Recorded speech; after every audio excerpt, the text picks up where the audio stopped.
Hello guys, myself Nandini Bashak and welcome to my new another short.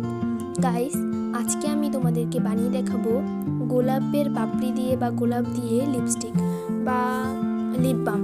তো এখানে আমি গোলাপের পাপড়ি নিয়ে নিয়েছি এবং এগুলো ধুয়ে ওয়াশ করে নিয়েছি। এখন এগুলোকে আমি ম্যাশ করে নেব। তো একটা ছোট কাঠের যে কোনো কিছু নিলেই হবে। তো আমি এখানে আগে ম্যাশ করে নিচ্ছি।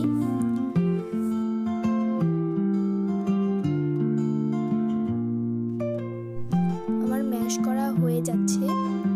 তো ম্যাশ করার পরে আমি চুলায় জল গরম করতে দিয়েছি। এখন চুলায় জল গরম করে আমি এর মধ্যে বাটিটা বসিয়ে দিয়েছি যেন এগুলো গলে যায় এবং জলটা চলে আসে গোলাপ থেকে।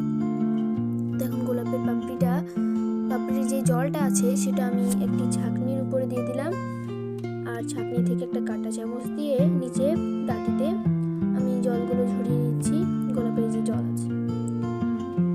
তো এখানে আমি এখন ভেসলিন, আগে প্যারাশুট নারিকেল তেল দিব 1 চামচ।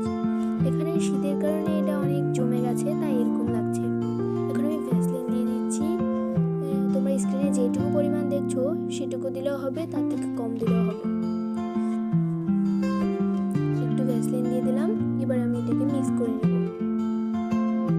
এখানে মিক্স করার পরে আমি চুলায় আরেকটু গরম করে নেব যেন পুরোটা মিক্স হয়ে যায় ভালো করে। এবার আমি একটি পাত্রে এটাকে ঢেলে নিয়েছি। গাইস, ফ্রিজ থেকে বের করার পর এটা এত সুন্দর কালার হবে আমি আগে জানতাম না। তোমরা দেখেই বুঝতে পারছো এটা পিঙ্ক তো হয়েছেই। তোমরা এটার সাথে যদি ভ্যাসলিন মিশাও তাহলে পিঙ্ক হবে, আর এটা একটা পার্পল কালারের রূপ নিয়েছে।